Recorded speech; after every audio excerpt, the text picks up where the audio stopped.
10 জনের দল নিয়ে ইউরো চ্যাম্পিয়নদের হারালো ব্রাজিল। দেখুন, ইউরো চ্যাম্পিয়ন ইংল্যান্ডের মেয়েদের বিপক্ষে প্রীতি ম্যাচ খেলতে মাঠে নেমে মাত্র 21 মিনিটে লাল কার্ড দেখে মাঠ ছাড়েন ব্রাজিলের অধিনায়ক অ্যাঞ্জেলিনা।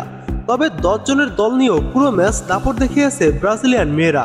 শনিবার 25 অক্টোবর ম্যানচেস্টার সিটির মাঠ ইতিহাদে স্বাগতিকদের 2-1 গোলে হারিয়েছে ব্রাজিল। 2023 সালে ব্রাজিলকে হারিয়ে ফিনালিসিমার ট্রফি জিতেছিল ইংল্যান্ড। ওই বছরই বিশ্বকাপের ফাইনাল খেলে তারা, যদিও স্পেনের কাছে হেরে রানার্স আপ হয়েছিল ইংল্যান্ড। তার আগে 2015 বিশ্বকাপে তৃতীয় স্থান অর্জন করেছিল ইংলিশ মেয়েরা। ইতিহাদ স্টেডিয়ামে শুরুটা ভালো করতে পারেনি স্বাগতিকরা। ম্যাচের 20 মিনিটের মতো দুটি গোল হজম করে বসে তারা। গোল দুটি করেন বিয়া জানেরাত্ত ও দুদিনহা। তবে এরপরই লাল কার্ড দেখে মাঠ ছাড়তে হয় ব্রাজিলের অধিনায়ক অ্যাঞ্জেলাকে।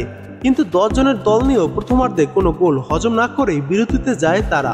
দ্বিতীয়ার্ধে শুরু থেকে গোলের জন্য মরিয়া হয়ে ওঠে ইংল্যান্ড। তার ফল পেতেও অবশ্য খুব বেশি অপেক্ষা করতে হয়নি তাদের।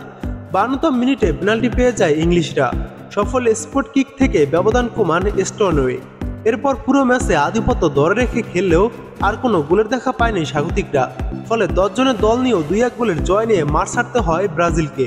পুরো ম্যাচে ইংল্যান্ডের আধিপত্য ছিল স্পষ্ট। 69.8% নিজেদের বল দখলে রেখেছিল স্বাগতিকরা।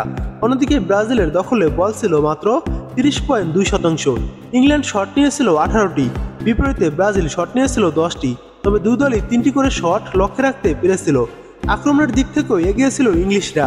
প্রতিপক্ষের বক্সে 45 বার বল স্পর্শ করেছে তারা, আর ব্রাজিল প্রতিপক্ষের বক্সে বল স্পর্শ করেছে মাত্র 18 বার। পুরো ম্যাচে 461টি পাস দিয়েছে ইংল্যান্ড, আর ব্রাজিল পাস দিয়েছিল 192টি। পাস অ্যাকুরেন্সির দিক থেকেও ইংলিশরা অনেক এগিয়ে ছিল। তাদের 81.1 পাস অ্যাকুরেন্সির বিপরীতে ব্রাজিলের ছিল 57.3 অ্যাকুরেন্সি পাস। এ নিয়ে টানা দুটি প্রীতি ম্যাচে জয়ের দেখা পেল ব্রাজিল।